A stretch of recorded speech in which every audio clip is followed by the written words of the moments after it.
Alrighty guys, thanks for coming along. Hey, today we're going to jump into metaphors and hypnosis. How to combine metaphors or storytelling with hypnosis. This is a very valuable skill for you if you're going to be talking on stage.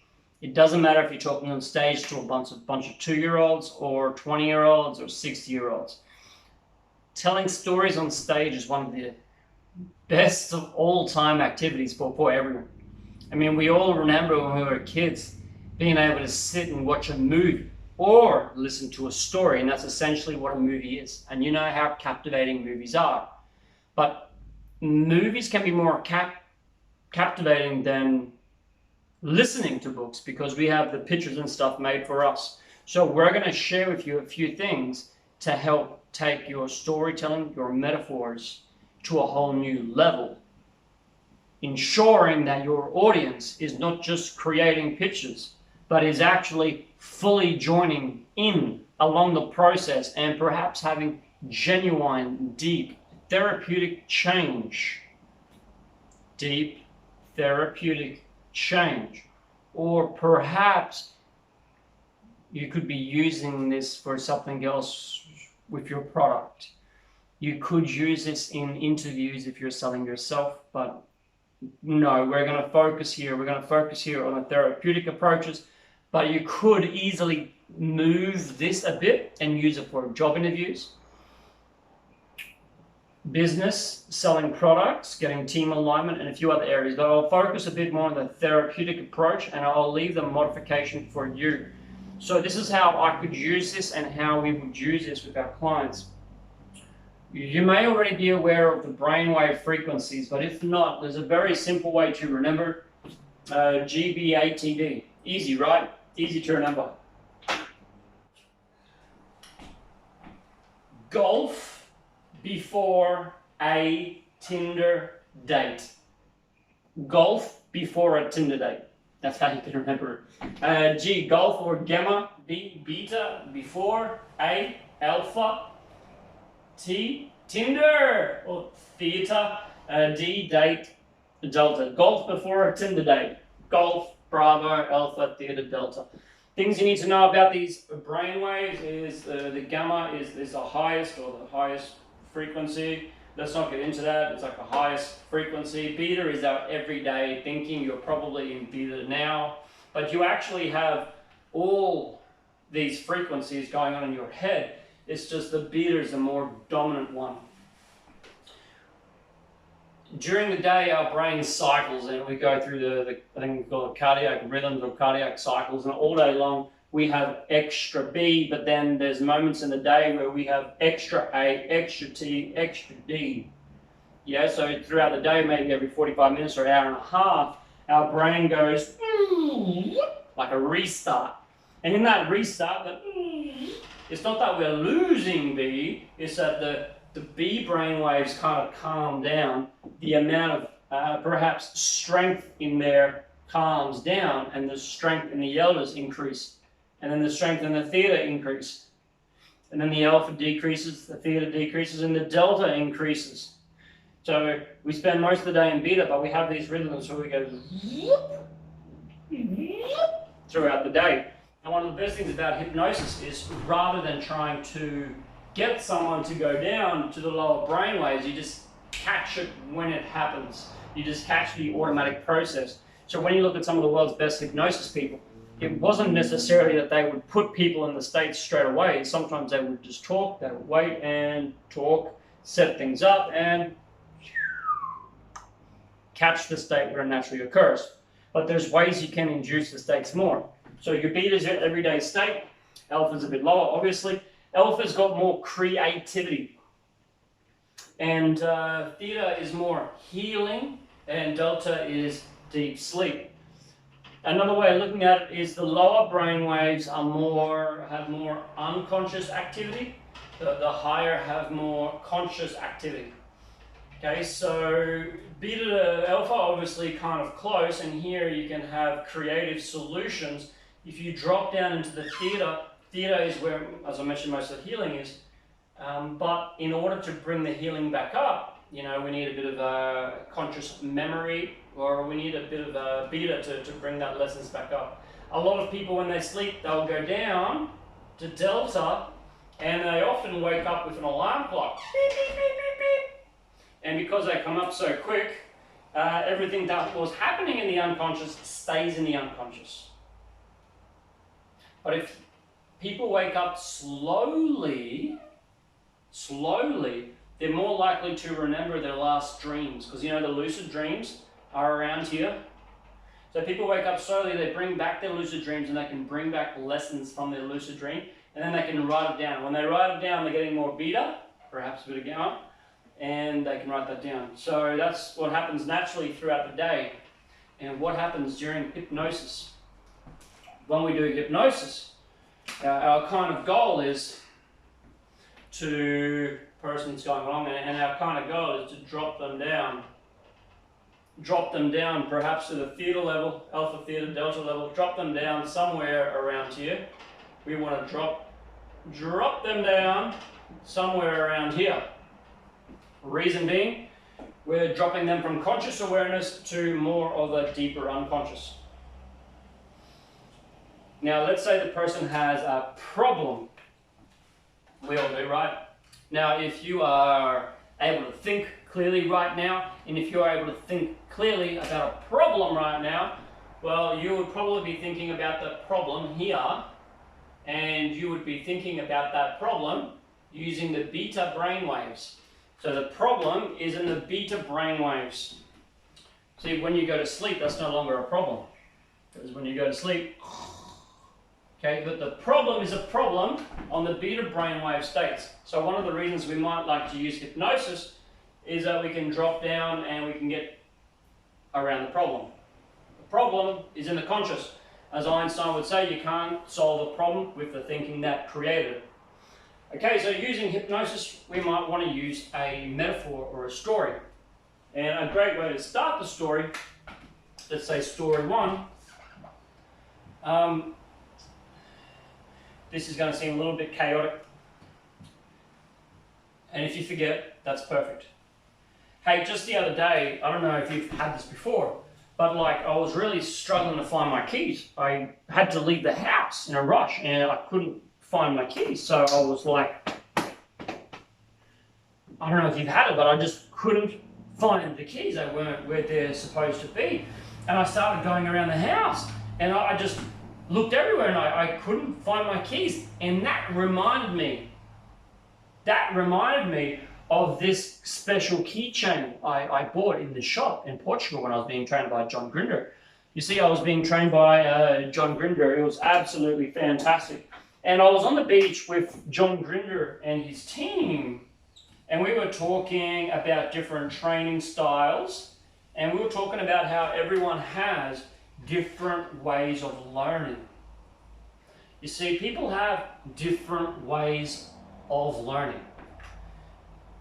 And some people have a way of learning efficiently. And some people have a habit of just learning all the time. And sometimes we forget when we're learning, but the learning is happening anyway. See, we've gone from story one about the keys into story two on the beach in John Grinder. And now I've started talking about embedded commands, and the learning is happening anyway. So anyway, I was down there with John Grinder and I remembered that, you know, the learning can happen all the time. But one time while I was there, I don't want to use red, it's not good in China. But one time when I was there,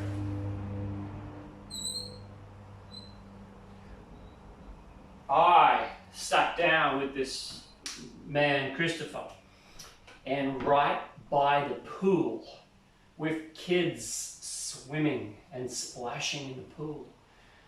You know, you could hear people splashing, and you could just imagine this blue pool, and the edge is there, and there's the sea out there. It's absolutely beautiful. You can smell the sea, and you can smell the pool, and you can feel the sun and the cold water and the sun, just amazing feelings. And I was there with Christopher doing a little hypnosis by the pool. And Christopher said that he had never been that deep in hypnosis before, but Christopher always wanted to go into a deep trance. Now, only he never had the experience like he was having right now with me. And what we did was, as we heard the kids splashing in the pool, I invited Christopher to close his eyes and imagine that he had been jumping in the pool as well. You know what it's like when you're just jumping in the pool and you're closing your eyes because of the water. You feel the water all over you and it just feels good. Now I'd like for you to remember what it's like to just be so safe that when you hear splashing and kids having fun, it just allows you to relax deeper and deeper and go into the deepest trance that you're comfortable going into now, with what's happening around you guiding you deeper and deeper down. And while you're getting comfortable going deeper down into a trance, now I'd like for you to remember how easy and natural it is for you to just close your eyes and breathe. Timing the breath. Just remembering how easy and natural it is to just breathe out and in.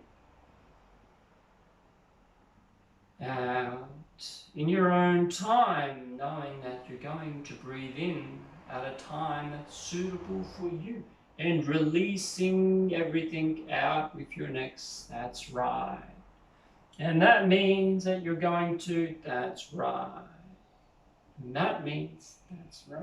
You're about to exhale gently, and that means deeper, deeper learning. And you can remember that all you need to do to go into a deeper trance is relax and enjoy. Anyway, blah, blah, blah. So story 3, utilizing all the sounds. Story 3 was about going down into the deep trance.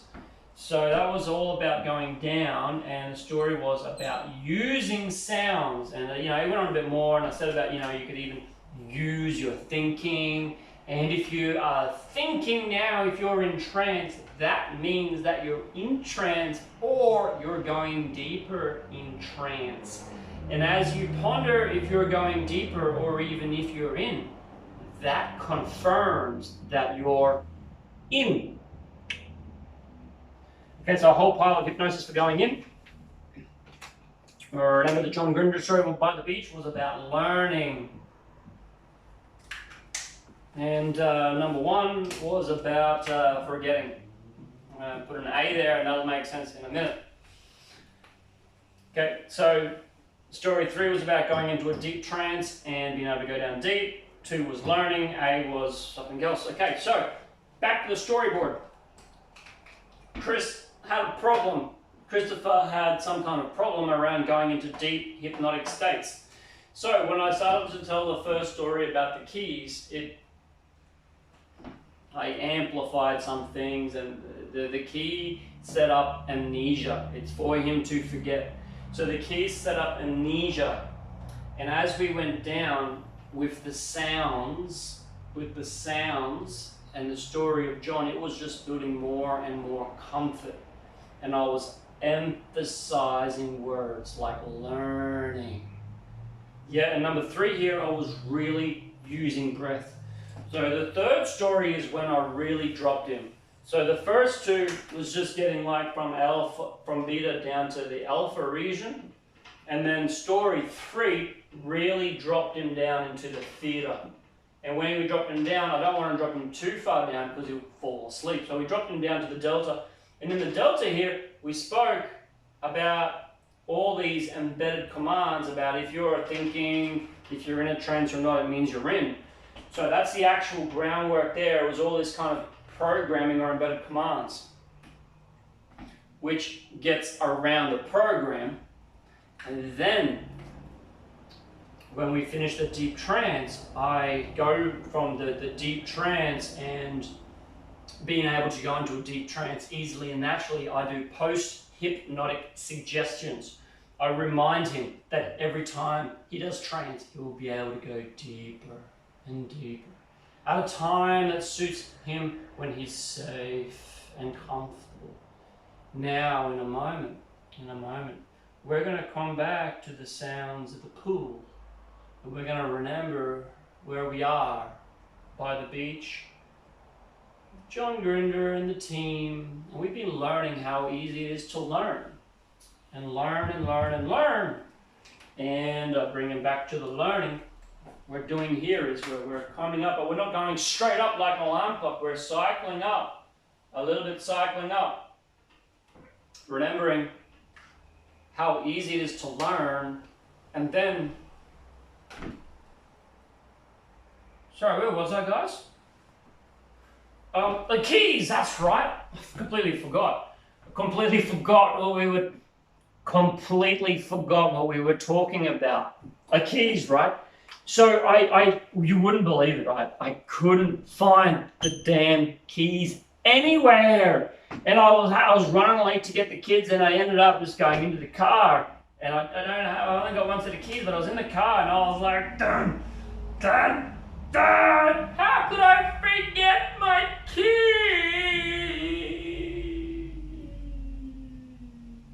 Oh, the keys were right there, but they had slid down. They slid down into that little bit of the door thing, and they slid all the way down there. That's why I couldn't remember.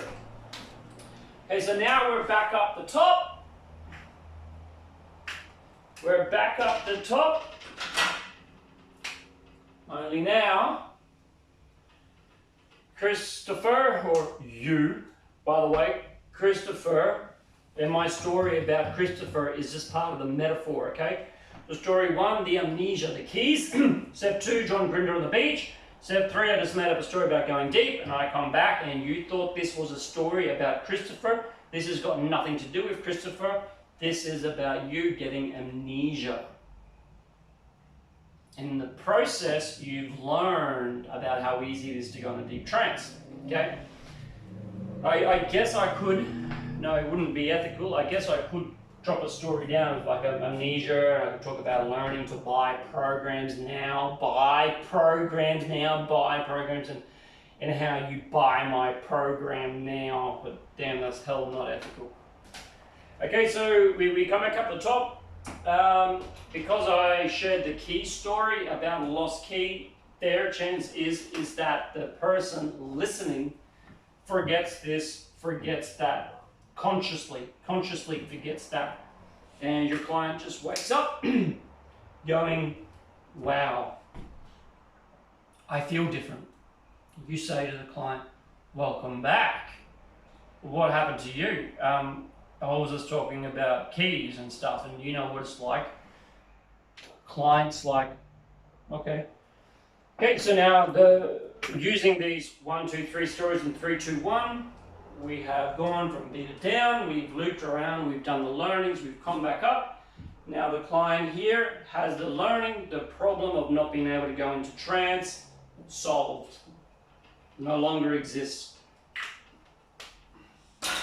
The story 1, 2, 3, you saw how fast that was. Obviously with you, I had the goal in mind. I had the goal in mind for you just to give you a demonstration. And you might want to check this video out 2, 3 times. My goal here was to give you a clear demonstration on using metaphors. I said hypnotic, metaphors, hypnosis, and doing this in the therapeutic approach, helping someone learn how to go into a deep trance. And as mentioned before, you could change this, but if you were going to do this kind of stuff in front of an audience, if you were to do it in front of the audience,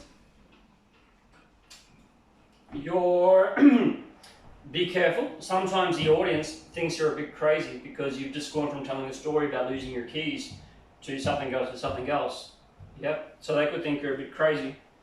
I've had that sometimes, but often people have thought I was a bit crazy, but they just feel different at the end, meaning they got the learnings. They got the learning, but it didn't make sense. So what you might want to do if you're doing it with an audience is you might want to start by telling a simple story, and an easier story, depending on your audience. Little bonus here, I like to over-deliver, right? If you're doing this in front of the school, let's say I like to be a preacher, I want to share a message from my school, I might start off with, hey kids, did you know that I went to your school and I used to come to this exact place? I used to sit in the exact same spots that you guys are sitting now. I used to feel the sun and the breeze around you right where you are. And perhaps like you, I wish I could just go and play instead of sitting here in the school assembly listening to some old guy give them advice. So guys, I know what it's like for you to be sitting here listening for some old person tell you a story, trying to inspire you and motivate you into not to take drugs. But guess what, kids? I'm not here to talk to you today about drugs. I've been at this school before. I know what it's like. But let me tell you a story, kids. Let me tell you a story. So you've actually already started your first story. You know, I was just like you. Like I was to say, you've already started through, I know I was just like you, I was here. Let me tell you a story, kids. So then you start telling them story 2. And in your story 2, it's something that the kids could really relate to, because you know you got your audience. So story 2 is something they can really relate to. And then in story 2, something they can really relate to, you learn something. You met a wise old man, and that wise old man said to you, story 3. Or the moral of the story.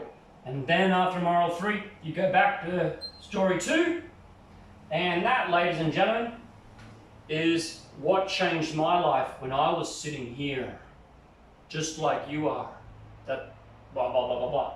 Okay? So you can do the same process in schools, you know, so it's quite easy. Sorry.